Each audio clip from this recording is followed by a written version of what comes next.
1st April 2026 இருந்து பேங்க்கில் form 15G and 15H இந்த ரெண்டு ஃபார்ம்ஸுமே அக்செப்ட் பண்ணுறதில்ல.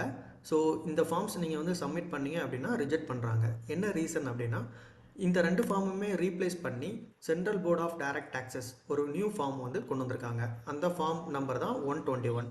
ஸோ 1st April 2026 உங்களுக்கு ஃபார்ம் நம்பர் 121 தான் அப்ளிகபிள் ஆகும். ஸோ இதை நீங்கள் ரெஃபர் பண்ணோம் அப்படின்னா income tax act 2025 section 393 subsection 6 and also rules 211 income tax rule 2026 உங்களுக்கு ரெஃபர் பண்ணிக்கலாம். அண்ட் ஆல்சோ இந்த வீடியோவில் நம்ம கவர் பண்ண போகிறது என்ன அப்படின்னா, யாரெல்லாம் இந்த ஃபார்ம் 121 வந்து யூஸ் பண்ணலாம், ஸோ இது யூஸ் பண்ணது மூலமாக அவங்களுக்கு எந்த வகையான பெனிஃபிட்லாம் கிடைக்கும் அப்படிங்கிறத தான் பார்க்க போகிறோம்.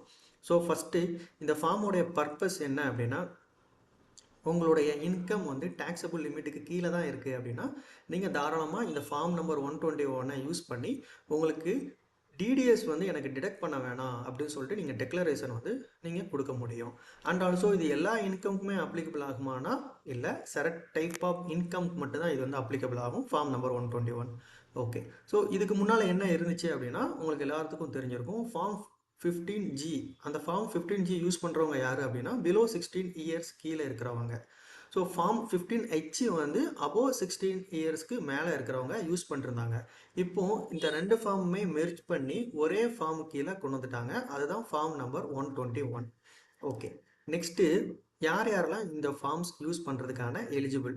ஓகே, நீங்கள் வந்து ஒரு ரெசிடெண்ட்டாக இருக்கீங்க அப்படின்னா பிலோ 16 இயர்ஸ் இருக்குது உங்கள் ஏஜ் அப்படின்னா, ஸோ நீங்கள் எலிஜிபிள். அண்ட் ஆல்சோ 60 அல்லது 60 மேலே இருந்தாலுமே நீங்கள் வந்து எலிஜிபிள் ரெசிடெண்ட்டாக இருந்தீங்க அப்படின்னா. இதுக்கு முன்னால் வந்து ரெண்டு ஃபார்ம்ஸாக இருந்துச்சு, இப்போது மெர்ஜ் பண்ணிட்டாங்க.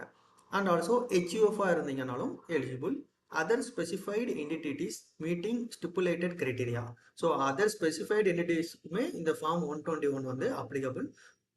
பட் சில க்ரைட்டீரியா இருக்குது, அதை அவங்க சாட்டிஸ்ஃபை பண்ணிட்டாங்க அப்படின்னா தாராளமாக ஃபார்ம் நம்பர் 121 வந்து யூஸ் பண்ணிக்கலாம். யாருக்கெல்லாம் எலிஜிபிள் இல்லை அப்படின்னா, கம்பெனிஸ், ஃபேம்ஸ், நான் ரெசிடென்ட், இவங்க எல்லாருக்குமே வந்து இந்த ஃபார்ம் நம்பர் 121 வந்து யூஸ் பண்ண முடியாது. ஓகே, என்னென்ன இன்கம்லாம் இந்த ஃபார்ம் நம்பர் 121 கவர் ஆகும் அப்படின்னா, PF withdrawal and pension, insurance commission, rent, interest on deposit. So interest on deposit உங்களுக்கு ஒரு இன்கம் வருது, உங்களுடைய டேக்ஸபிள் இன்கம் வந்து லிமிட்டுக்கு கீழே தான் இருக்குது அப்படின்னா, ஸோ நீங்கள் தாராளமாக பேங்க்கில் வந்து இந்த ஃபார்ம் நம்பர் 121 வந்து சப்மிட் பண்ணலாம். Income from mutual fund, life insurance policy payment, dividend, so இது எல்லாத்துக்குமே நீங்கள் ஃபார்ம் நம்பர் 121 வந்து தாராளமாக யூஸ் பண்ணலாம். ஓகே, ஸோ இது ஒரு மேனிட்டரியா அப்படின்னு கேட்டோன்னா மேனிட்டரி இல்லை. ஸோ நீங்கள் ஃபார்ம் நம்பர் 121 சப்மிட் பண்ணீங்க அப்படின்னா உங்களுக்கு டிடிஎஸ் வந்து டிடெக்ட் பண்ண மாட்டாங்க. ஓகேங்களா, ஸோ அதான் டிடிஎஸ் வந்து உங்களுக்கு வந்து டிடெக்ட் பண்ணுறது வந்து உங்களுக்கு மேபி ஒரு பேட்டனாக இருந்துச்சு அப்படின்னா நீங்கள் தாராளமாக இந்த ஃபார்ம் நம்பர் 121 சப்மிட் பண்ணுங்கள். ஓகே, இது வந்து கண்டிப்பாக வந்து எவ்ரி இயர் வந்து நீங்கள் வந்து ஃபைல் பண்ணணும். ஜஸ்ட் ஒன் டைம் ஃபைலிங் கிடையாது, எவ்ரி இயர் வந்து நீங்கள் வந்து சப்மிட் பண்ணணும் form number 121. Okay, key requirement. PAN மேனிட்டரியா அப்படின்னு கேட்டோன்னா கண்டிப்பாக மேனிட்டரி. வித்தவுட் பேன் வந்து நீங்கள் வந்து ஃபார்ம் 121 வந்து நீங்களாம் சப்மிட் பண்ண முடியாது. ஓகேங்களா, இன்வேலிட் பேனாக இருந்தால் உங்களுக்கு வந்து ஹையர் டிடிஎஸ் வந்து டிடெக்ட் பண்ணுவாங்க, அதுவும் இருக்குது. ஸோ அதையும் நீங்கள் செக் பண்ணிக்கோங்க. ஓகேங்களா, அப்ளிகபிள் ரேட்டு வந்து உங்களுக்கு டிடெக்ட் பண்ணுவாங்க.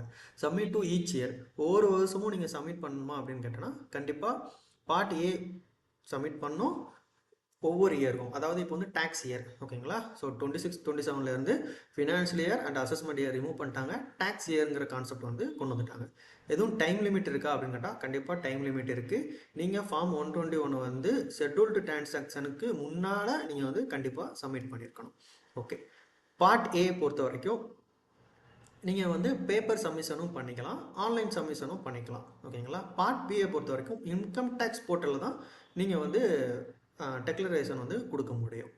Okay, reporting application and multiple payer reporting requirement. Okay, yes, payer are required to report all transaction where tax was not deducted due to received from 121 declaration in the quarterly TD statement filed in form number 140. Okay, அதாவது நீங்கள் submit பண்ணதுக்கப்புறம் அந்த பேயர் இருக்காங்கல்ல, அவங்க வந்து உங்களுக்கு income டேக்ஸில் வந்து report பண்ணிடுவாங்க, உங்களுக்கு டிடிஎஸ் டிடெக்ட் பண்ணலங்க சொல்லி.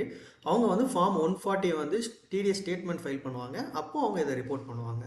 income from multiple payers. A declarant earning income from multiple payer must submit a separate form number 121 to each year. No single consolidated declaration is accepted.